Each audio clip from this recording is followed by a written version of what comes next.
Beck, Wikipedia article audio. Beck Hansen, July 8, 1970, known professionally as Beck, is an American singer, songwriter, rapper, record producer, and multi-instrumentalist. He is mostly known for his musical composition, as well as a palette of sonic genres. He rose to fame in the early 1990s with his sonically experimental and lo-fi style, and became known for creating musical collages of wide genre styles.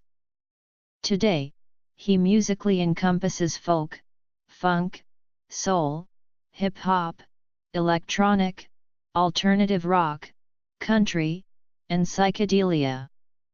He has released 13 studio albums, as well as several non-album singles and a book of sheet music.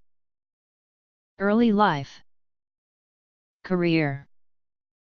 Born in Los Angeles in 1970, Beck grew towards hip-hop and folk in his teens and began to perform locally at coffee houses and clubs. He moved to New York City in 1989 and became involved in the city's small fiery anti-folk movement.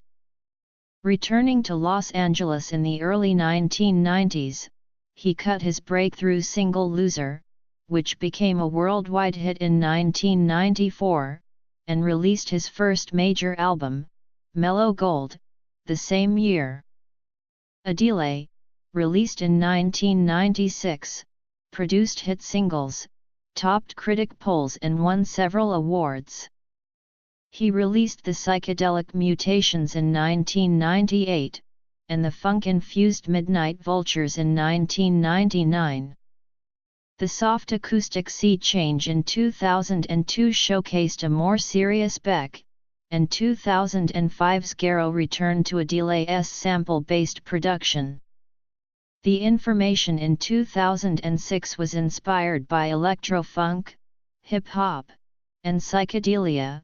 2008's Modern Guilt was inspired by 60s pop music, and 2014's folk-infused Morning Phase won Album of the Year at the 57th Grammy Awards on February 8, 2015.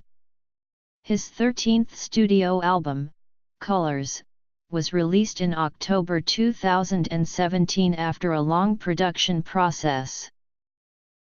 With a pop art collage of musical styles, oblique and ironic lyrics, and postmodern arrangements incorporating samples, drum machines, live instrumentation, and sound effects, Beck has been hailed by critics and the public throughout his musical career as being among the most idiosyncratically creative musicians of 1990s and 2000s alternative rock.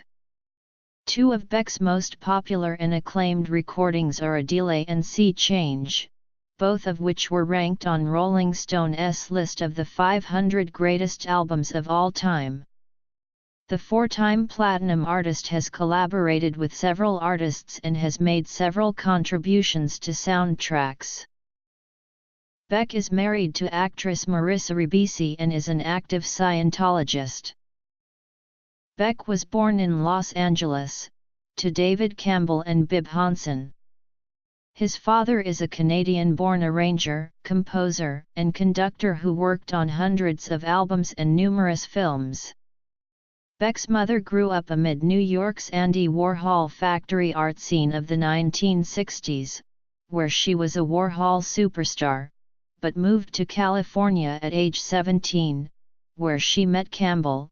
She is a visual artist. Bib's maternal grandmother was Jewish, while Bib's father, artist Al Hansen, was partly of Norwegian descent. Beck has said that he was raised celebrating Jewish holidays, and that he considers himself Jewish. Beck began life in a rooming house near downtown Los Angeles. As a child, he lived in a declining neighborhood just off Hollywood Boulevard. By the time we left there, they were ripping out miles of houses en masse and building low-rent, giant apartment blocks, he later recalled. The lower-class family struggled financially, moving to Hoover and 9th Street, a neighborhood populated primarily by Koreans and Salvadorian refugees. He was sent for a time to live with his paternal grandparents in Kansas, with Beck later remarking that "I think they were kind of concerned about his weird home life." Since his paternal grandfather was a Presbyterian minister, Beck grew up influenced by church music and hymns. Beck also spent time in Europe with his maternal grandfather, Al Hansen, a visual collage artist and a pioneer in the avant-garde Fluxus movement. Early performing and first releases. After his parents separated when he was 10, Beck stayed with his mother and brother in Los Angeles, where he was influenced by the city's diverse musical offerings, everything from hip-hop to Latin music and his mother's art scene, all of which would later reappear in his recorded and published work. Beck obtained his first guitar at 16 and became a street musician, often playing lead belly covers at Lafayette Park. During his teens, Beck discovered the music of Sonic Youth, Pussy Galore and X, but remained uninterested in most music outside folk until many years into his career. The first contemporary music that made a direct connection with Beck was hip-hop, which he first heard on Grandmaster Flash Records in the early 1980s. Growing up in a predominantly Latin district, he found himself the only white child at his school, and he quickly learned to break dance. When he was 17, Beck grew fascinated after hearing a Mississippi John Hurt record at a friend's house, and spent hours in his room trying to emulate the country blues guitarist's finger-picking techniques. Shortly thereafter, Beck explored blues and folk music further, discovering Woody Guthrie and Blind Willie Johnson. Feeling like a total outcast, Beck dropped out of school after junior high. He later said that although he felt school was important, he felt unsafe there. When he applied to the new performing arts high school downtown, he was rejected. His brother, Channing, took him to post-beat jazz places in Echo Park and Silver Lake. He hung out at the Los Angeles City College, perusing records, books, and old sheet music in its library. He used a fake ID to sit in on classes there, and he also befriended a literature instructor and his poet wife. He worked at a string of menial jobs, including loading trucks and operating a leaf blower. Mellow Gold, and independent albums. Beck began as a folk musician, switching between country blues, Delta blues, and more traditional rural folk music in his teens. He began performing on city buses, often covering Mississippi John Hurt alongside original, sometimes improvisational compositions. I'd get on the bus and start playing Mississippi John Hurt with totally improvised lyrics. Some drunk would start yelling at me, calling me Axl Rose. So I'd start singing about Axl Rose and the levee and bus passes and strychnine, mixing the whole thing up, he later recalled. He was also in a band called Youthless that hosted Dadaist-inspired free-form events at city coffee shops.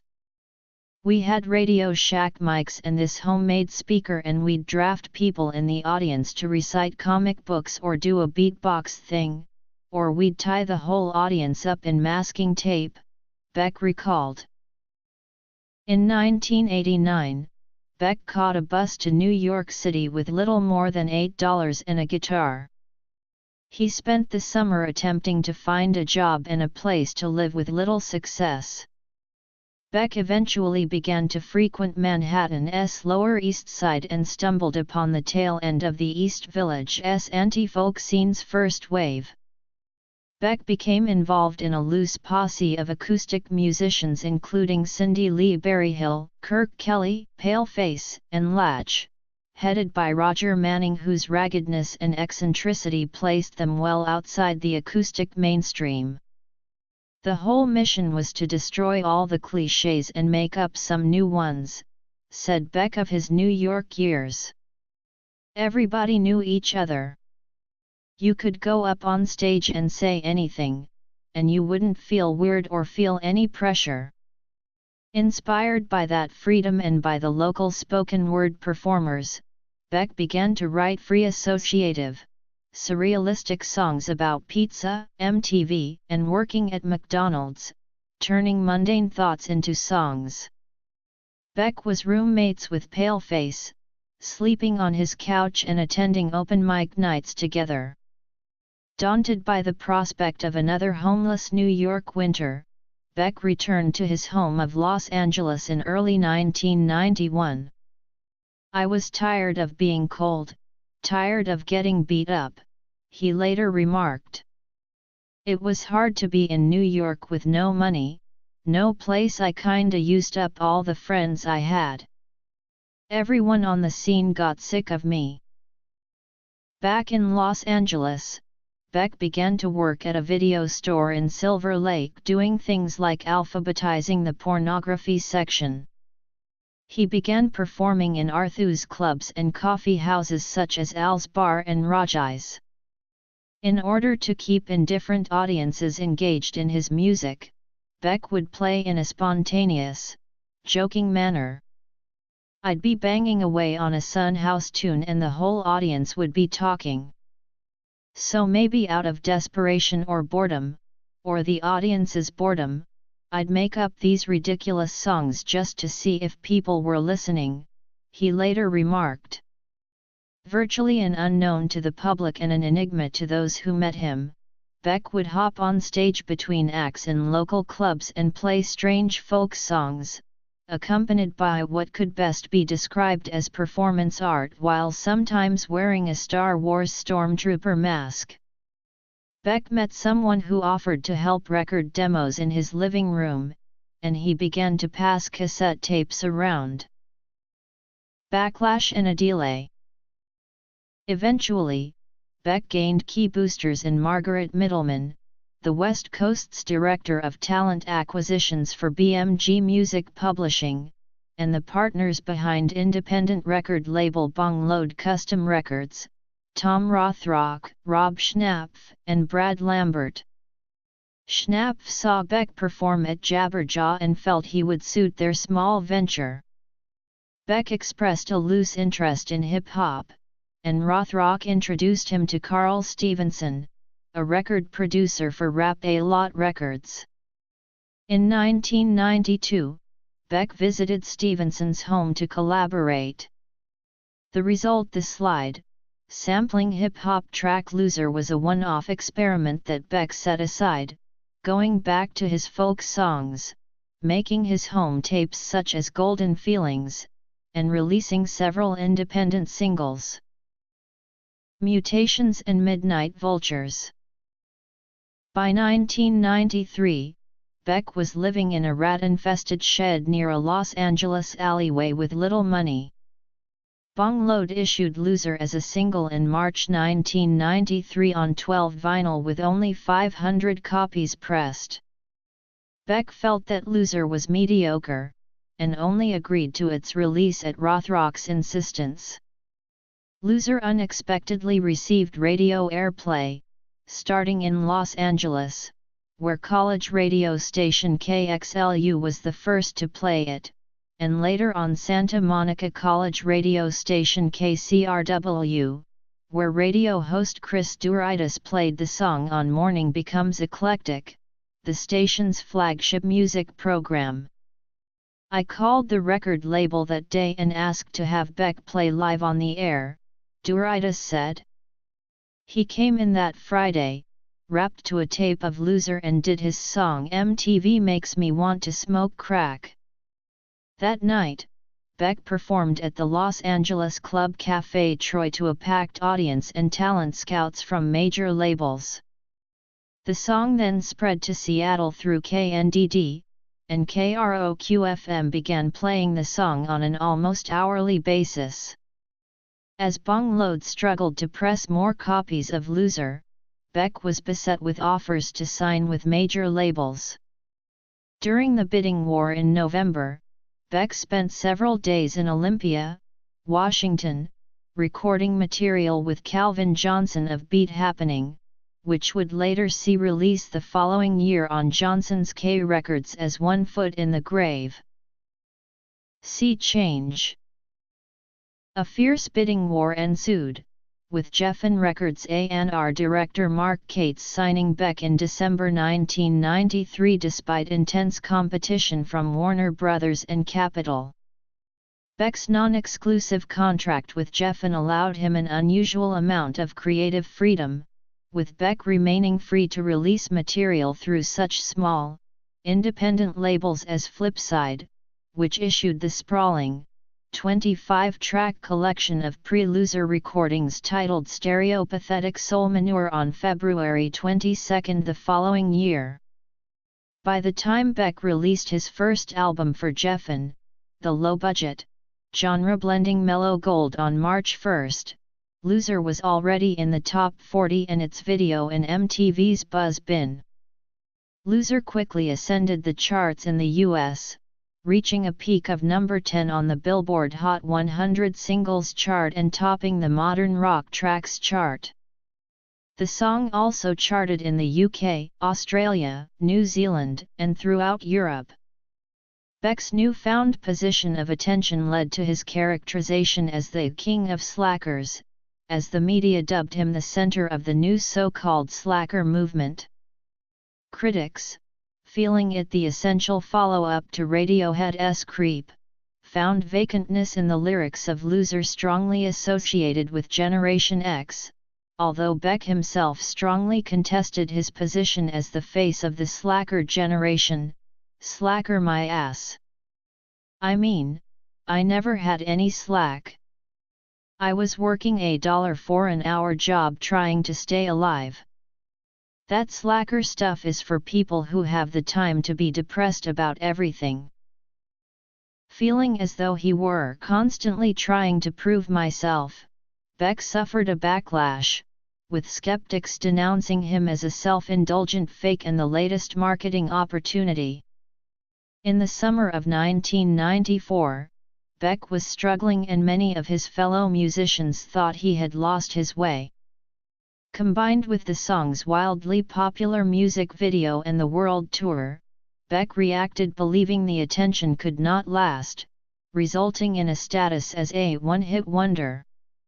At other concerts, crowds were treated to 20 minutes of reggae or Miles Davis or jazz punk iterations of Loser. At one-day festivals in California, he surrounded himself with an art-noise combo.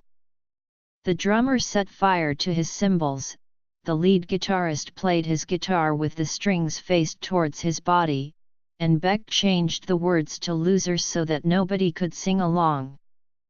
I can't tell you how many times I was looking at faces that were looking back at me with complete bewilderment or just pointing and shaking their heads and laughing while performing during that period, he later recalled. Despite this, Beck gained the respect of his peers, such as Tom Petty and Johnny Cash, and created an entire wave of bands determined to recapture the mellow gold sound. Feeling his previous releases were just collections of demos recorded over the course of several years, Beck desired to enter the studio and record an album in a continuous linear fashion, which became a delay. Garrow and the Information. Beck blends country, blues, rap, jazz, and rock on a delay, the result of a year and a half of feverish cutting, pasting, layering, dubbing, and, of course, sampling. Each day, the musicians started from scratch, often working on songs for 16 hours straight. A delay's conception lies in an unfinished studio album Beck first embarked on following the success of Loser, chronicling the difficult time he experienced. There was a cycle of everyone dying around me, he recalled later. He was constantly recording, and eventually put together an album of somber, orchestrated folk tunes, one that, perhaps, could have been a commercial blockbuster along with similarly themed work by Smashing Pumpkins, 9 Inch Nails and Nirvana. Instead, Beck plucked one song from it, the Adele album Closer Ramshackle, and shelved the rest. Beck was introduced to the Dust Brothers, producers of the Beastie Boys album Paul's Boutique, whose cut and paste, sample-heavy production suited Beck's vision of a more fun, accessible album. After a record executive explained that Adele would be a huge mistake, he spent many months thinking that I'd blown it forever. Adele was released on June 18, 1996, to commercial success and critical acclaim. The record produced several hit singles, including Where It's At, Devil's Haircut, and The New Pollution, and was nominated for the Grammy Award for Album of the Year in 1997, winning a Grammy Award for Best Alternative Music Album as well as a Grammy Award for Best Male Rock Vocal Performance for Where It's At. During one busy week in January 1997, he landed his Grammy nominations, appeared on Saturday Night Live and Howard Stern, and did a last-minute trot on The Rosie O'Donnell Show. The combined buzz gave Adele a second wind, leading to an expanded fan base and additional exposure. Beck enjoyed but, like several executives at Geffen, was bewildered by the success of Adele. He would often get recognized in public, which made him feel strange. "It's just weird. It doesn't feel right. It doesn't feel natural to me. I don't think I was made for that. I was never good at that," he later told Pitchfork. Adele sold 2 million copies and put one-hit wonder criticisms to rest. During this time, he contributed the song Deadweight to the soundtrack of the film A Life Less Ordinary. Having not been in a proper studio since Deadweight, Beck felt anxious to go in and just do some stuff real quick, and compiled several songs he had had for years. Beck and his bandmates hammered out 14 songs in 14 days, although just 12 made it onto the album, 1998's Mutations. Beck decided on Nigel Godrich, producer for Radiohead's OK Computer the previous year, to be behind the boards for the project. Godrich was leaving the United States for England in a short time, which led to the album's quick production schedule. No looking back, no doctoring anything. The whole point of the record was to capture the performance of the musicians live, an uncharacteristic far cry from the cut-and-paste aesthetic of Adele. Though the album was originally slated for release by Bong Load Records, Geffen intervened and issued the record against Beck's wishes. The artist then sought to void his contracts with both record labels, and in turn the labels sued him for breach of contract. The litigation went on for years and it remains unclear to this day if it has ever been completely resolved. Beck was later awarded Best Alternative Music Performance for Mutations at the 42nd Grammy Awards. Midnight Vultures, Beck's next studio effort, was originally recorded as a double album, and more than 25 nearly completed songs were left behind.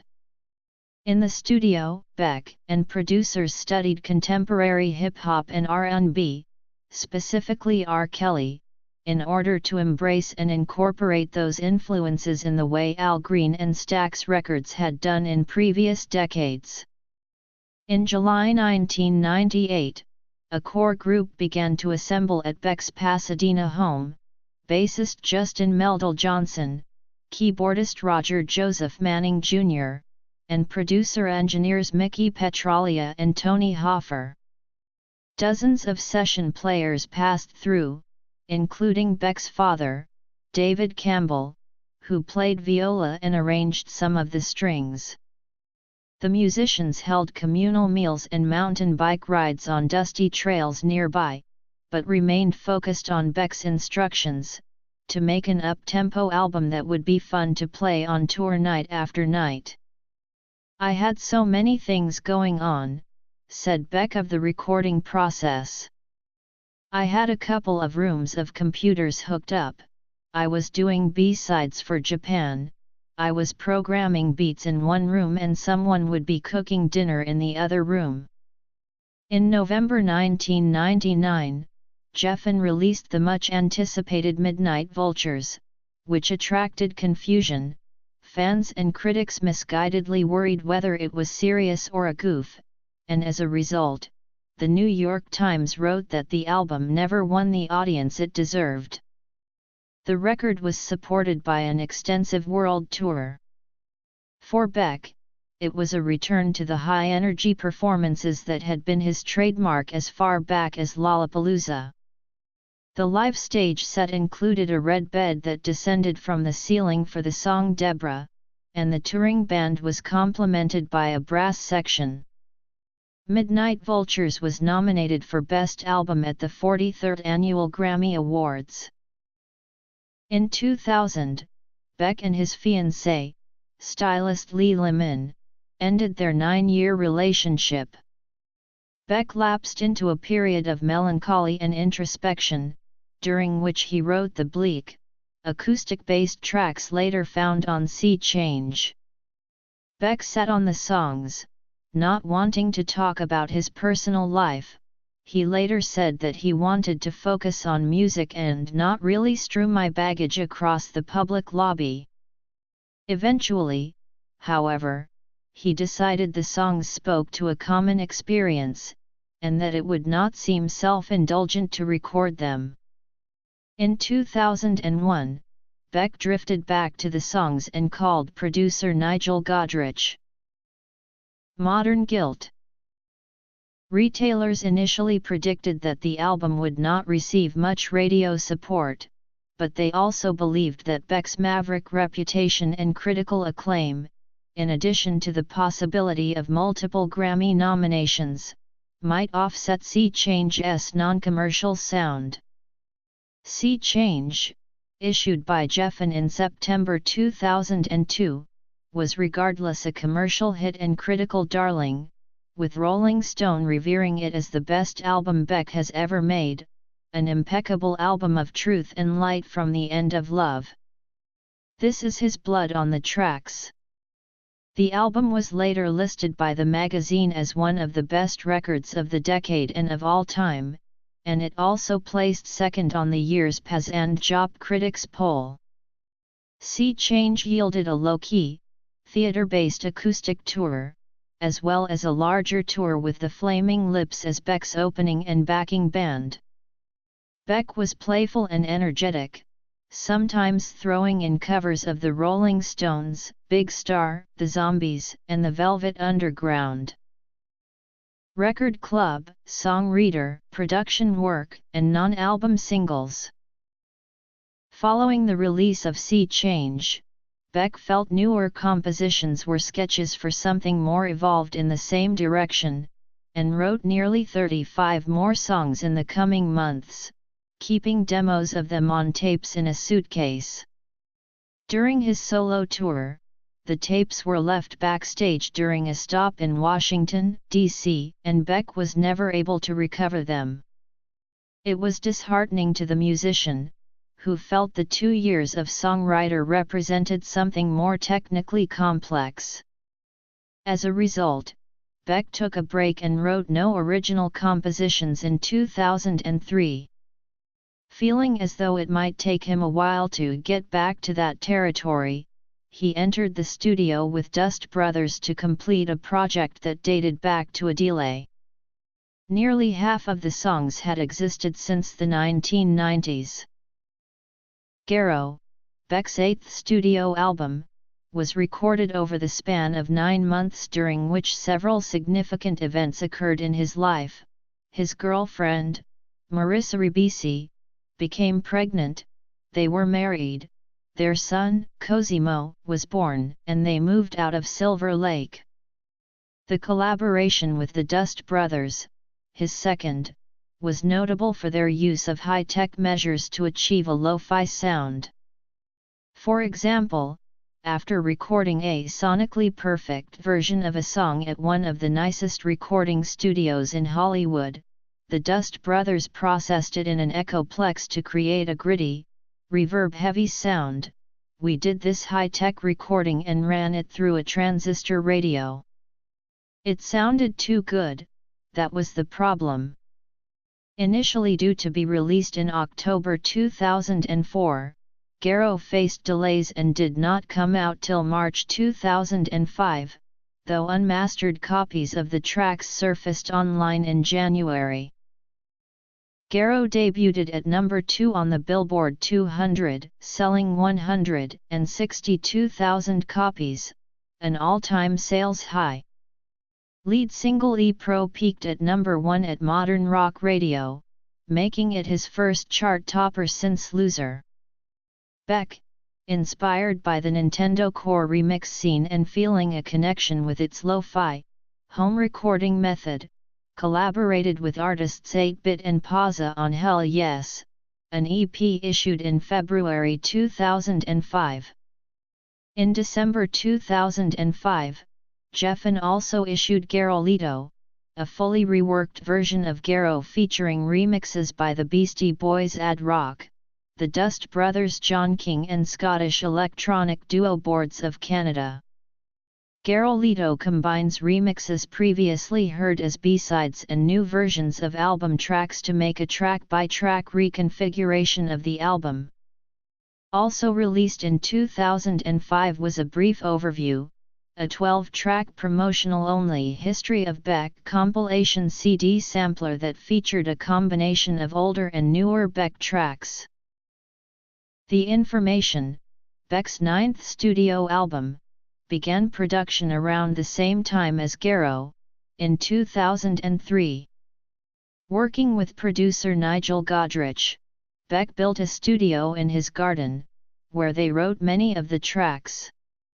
The idea was to get people in a room together recording live, hitting bad notes and screaming, said Beck, adding that the album is best described as introspective hip-hop. Beck described the recording process as painful, noting that he edited down songs constantly and he perhaps recorded the album 3 times.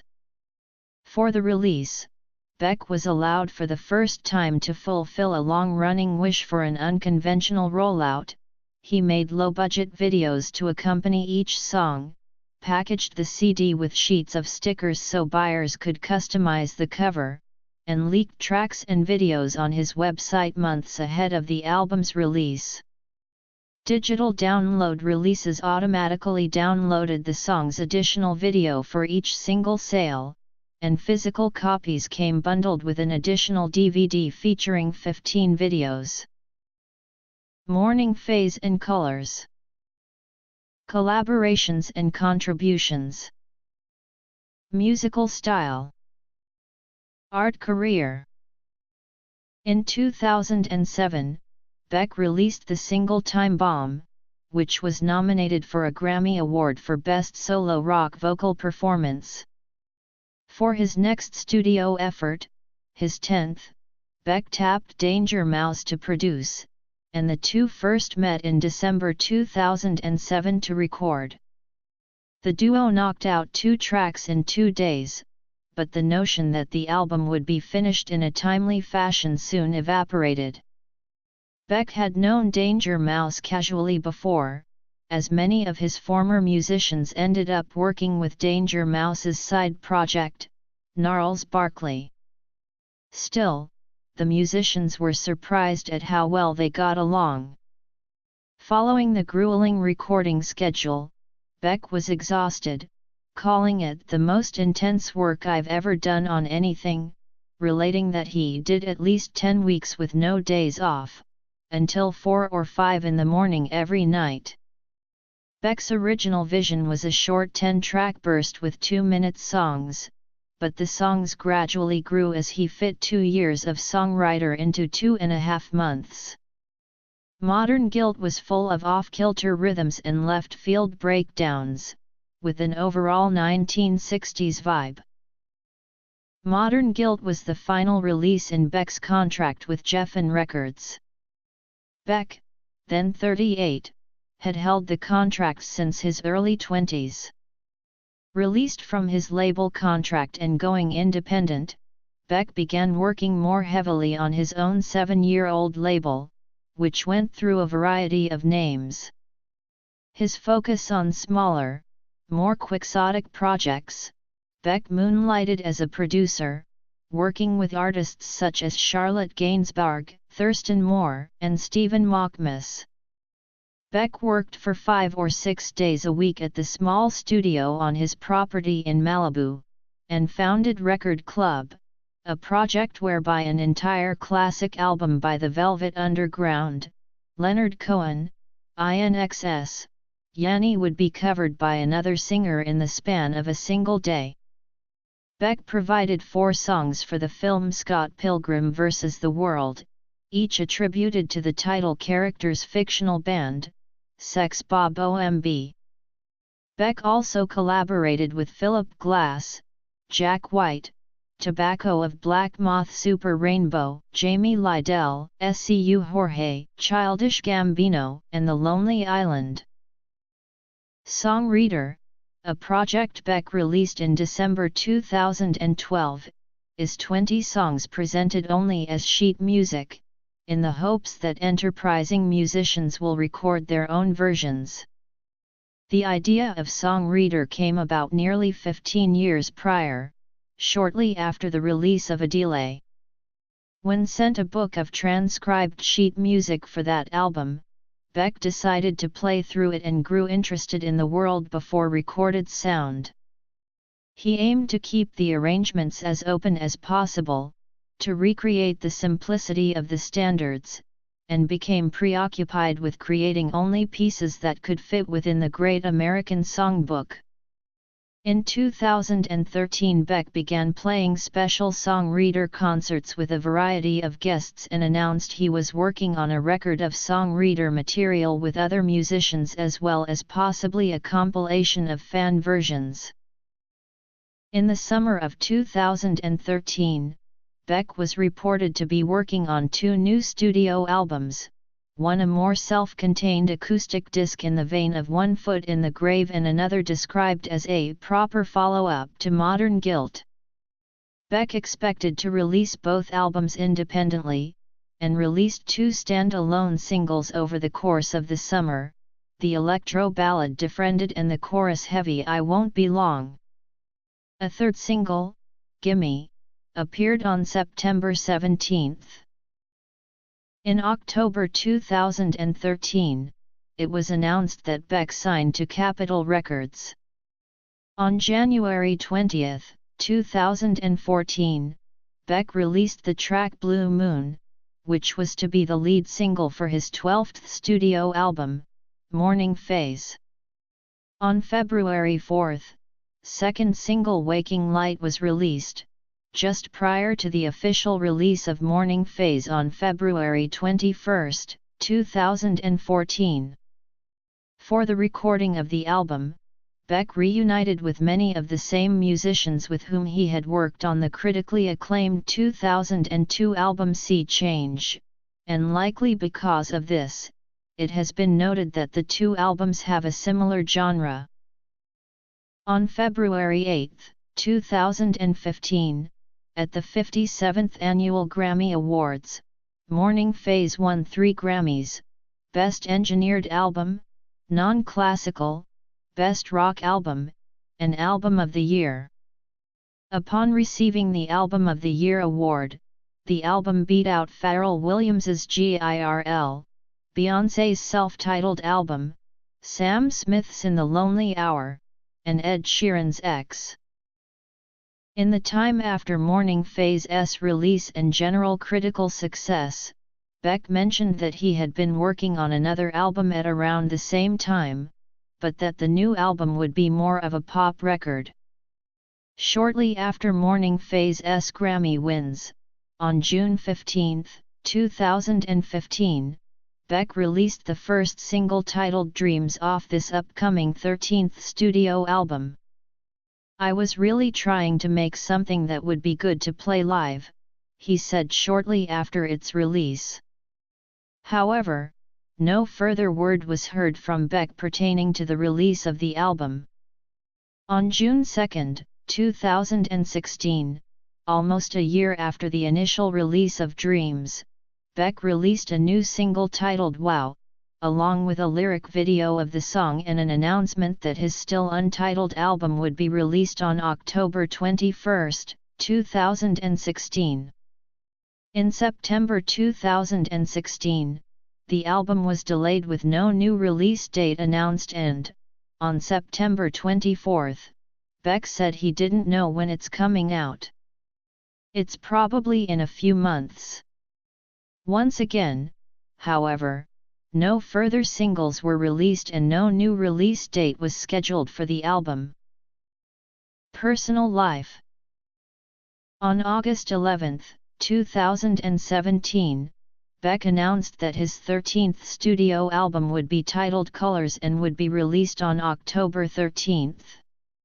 Several songs were confirmed to appear on the album, including Dreams, Wow, and a track titled Up All Night that had been previously included on the FIFA 17 soundtrack. On September 8, 2017, Beck released the single Dear Life, which was quickly followed up with the official release of Up All Night on September 18. Colors was released on October 13, 2017. It was recorded at CO executive producer Greg Kurstin's Los Angeles studio, with Beck and Kurstin playing nearly every instrument themselves. The experimental pop-fused record received generally positive reviews from critics. In 1999, Beck contributed to a tribute album for Bruce Hawk and Esther Nelson and their label Dimension 5 Records. The album, Dimension Mix, released in 2005, was a benefit for Cure Autism Now that was produced by Ross Harris, an early collaborator who designed the artwork for Mellow Gold. On June 20, 2009, Beck announced that he was starting an experiment called Record Club, in which he and other musicians would record cover versions of entire albums in one day. The first album covered by Beck's Record Club was The Velvet Underground and Nico. Starting on June 18, the club began posting covers of songs from the album on Thursday evenings, each with its own video. On September 4, 2009, Beck announced the second Record Club album, Songs of Leonard Cohen. Contributors included Management, Devendra Banhart, Andrew Stockdale of Wolfmother and Binky Shapiro of Little Joy. In the third Record Club venture, Wilco, Feist, Jamie Lydell, and James Gadson joined Beck to cover Skip Spence's Or. The first song, Little Hands, was posted on Beck's website on November 12, 2009. The Record Club has since covered albums by INXS and Yanni. Family. Religion. Appearances in media. On June 19, 2009, Beck announced Planned Obsolescence, a weekly DJ set put together by Beck or guest DJs. Soon after, on July 7, Beck announced that his website would be featuring extended informal conversations with musicians, artists, filmmakers, and other various persons in a section called Irrelevant Topics. Then, on July 12, he added a section called Videothek, which he said would contain promotional videos from each album, as well as live clips, TV show appearances and other rarities. Also in 2009, Beck collaborated with Charlotte Gainsbourg on her album IRM, which was released in January 2010. Beck wrote the music, CO wrote the lyrics, and produced and mixed the album. The lead single, Heaven Can Wait, is a duet by Beck and Gainsbourg. In late February 2010, it was announced that electronic artist Tobacco of Black Moth Super Rainbow had collaborated with Beck on 2 songs, Fresh Hex and Grape Aerosmith, on his upcoming album Maniac Meat. Tobacco revealed that in making the album, Beck sent the vocal parts to him, and that they had never actually met. In March 2010, Beck revealed that he had produced songs for the new Jamie Lidell album, Compass. In the summer of 2010, Beck contributed songs to both the Twilight Saga, Eclipse soundtrack, with Let's Get Lost, and True Blood, with Bad Blood. He also contributed songs to the soundtrack of Edgar Wright's film Scott Pilgrim vs. the World, which was released in August 2010.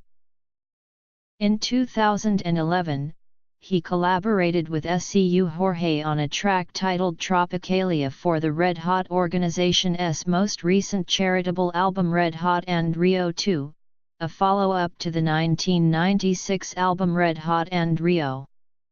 Proceeds from the sales will be donated to raise awareness and money to fight AIDS/HIV and related health and social issues. He also contributed on the song Attracted to Us on Turtleneck and Chain, the second album from The Lonely Island. Also in 2011, Beck produced a solo album by Thurston Moore of Sonic Youth called Demolished Thoughts. An album he produced for Stephen Mockmus and the Jicks, Mirror Traffic, was released in August 2011. In October 2011, it was widely reported that Beck and producer Hector Castillo were collaborating with American composer Philip Glass to produce a remix album of the composer's works in honor of his 75th birthday. The album, Rework Philip Glass Remixed, was released on October 23, 2012, to critical acclaim, and featured Beck as both a curator and a performer. In particular, Pitchfork described Beck's 22-minute contribution to the album, NYC 7378, as a Fantasia, the most startling and original piece of music with Beck's name on it in a while, and the first new work to bear his own spirit in even longer. Reflecting on Beck's contribution to the album, Glass remarked that he was impressed by the novelty and freshness of a lot of the ideas. Beyond his work as a performer, Beck acted as the album's curator, bringing together a diverse collection of artists including Amon Tobin, Tiande Braxton, No Such Thing, and Memory Tapes, whose work had also been influenced by Glass. In December 2012, an interactive iPhone app titled Rework was released to complement the album. Beck has contributed 3 new songs: Cities, Touch the People and Spiral Staircase to the video game Sound Shapes for PlayStation 3, PlayStation 4, and PlayStation Vita. Beck collaborated on 2 songs for Childish Gambino's royalty mixtape in 2012. In 2014, Beck collaborated with SIA for the song Moonquake Lake, which is featured in the soundtrack for the 2014 Annie film. Discography. In 2015, Beck collaborated with former Fun frontman Nate Ruess on the single What This World Is Coming To, which was one of the Grammy-winning artist's many works featured on his debut solo album Grand Romantic, released in June 2015. He also collaborated with electronic dance music duo The Chemical Brothers on their most recent album Born in the Echoes, providing lead vocals, and also credited in writing for the track Wide Open, released in July. In 2016, Beck collaborated with French electronic music band M83, providing vocals for the song Time Wind from their album Junk. He was also featured on Tiny Cities by Flume. He also collaborated with Lady Gaga on the song Dancin' in Circles, from her 2016 album Joanne. In 2017, Beck appeared in the multi-award-winning film The American Epic Sessions, directed by Bernard McMahon. He recorded 14 Rivers, 14 Floods backed by a full gospel choir, live onto the first electrical sound recording system from the 1920s. Beck's musical style has been considered alternative and indie. He has played many of the instruments in his music himself. Beck has also done some remixes for fellow artists, notably David Bowie and Björk.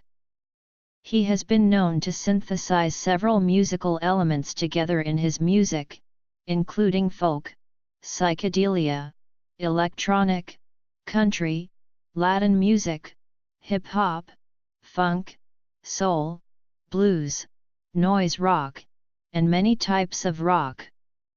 He has also taken music from Los Angeles as a reference point in his songs.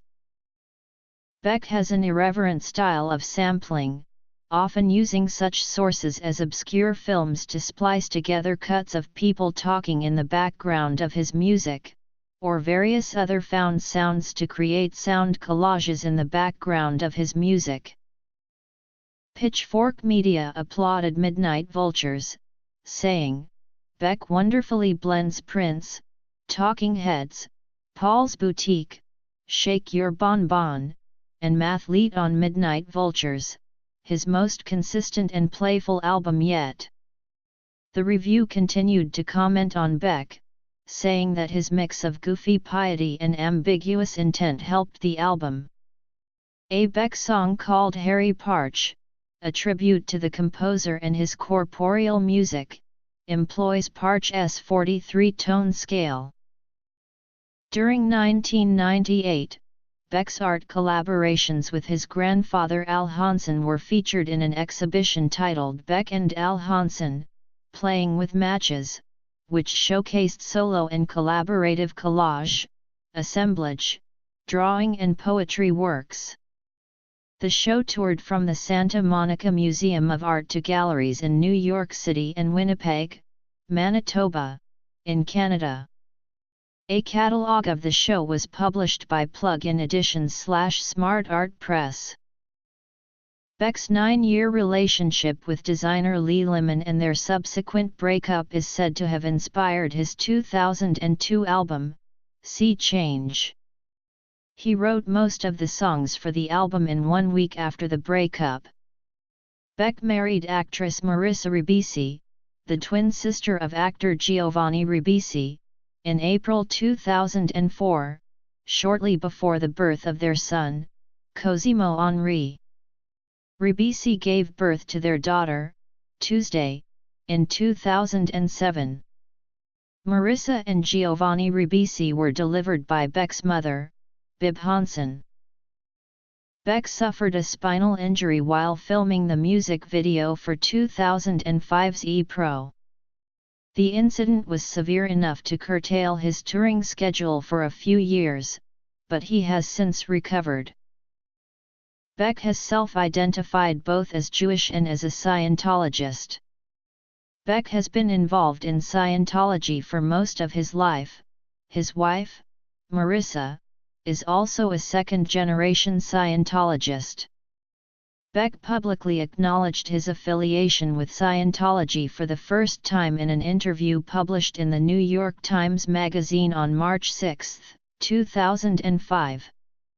Further confirmation came in an interview with the Irish Sunday Tribune SI magazine on June 11, 2005, where he was quoted as saying, "Yeah, I'm a Scientologist. My father has been a Scientologist for about 35 years, so I grew up in and around it." The 1986 punk rock musical film Population, 1, starring Tomata Do Plenty of the Screamers, features a young Beck in a small non-speaking role. Beck also appears in Southlander, an American independent film by Steve Hanft and Ross Harris. Studio albums. Beck has performed on Saturday Night Live 7 times. During his 2006 performance in the Hugh Laurie episode, Beck was accompanied by the puppets that had been used on stage during his world tour. He has made 2 cameo appearances as himself on Saturday Night Live, one in a sketch about medicinal marijuana, and one in a VH1 Behind the Music parody that featured Fat Albert and the Junkyard Gang. Beck performed a guest voice as himself on Matt Groening's animated show Futurama, in the episode Bendin' in the Wind. He performed in episode 11 of the 4th season of The Larry Sanders Show, in which the producer character Artie referred to him as a hillbilly from outer space. He also made a very brief voice appearance in the 1998 cartoon feature film The Rugrats Movie, and guest-starred as himself in a 1997 episode of Space Ghost Coast to Coast titled Edelweiss. On January 22, 2010, Beck appeared on The Tonight Show with Conan O'Brien's Last Show as a backup guitarist for a Will Ferrell-led rendition of Lynyrd Skynyrd's Free Bird alongside ZZ Top guitarist Billy Gibbons, Ben Harper, and O'Brien himself on guitar. On March 1, 2014, Beck was the musical guest on a Saturday Night Live episode hosted by Jim Parsons. Beck also appeared in the 2017 film The Circle as himself, giving a musical performance of the song Dreams.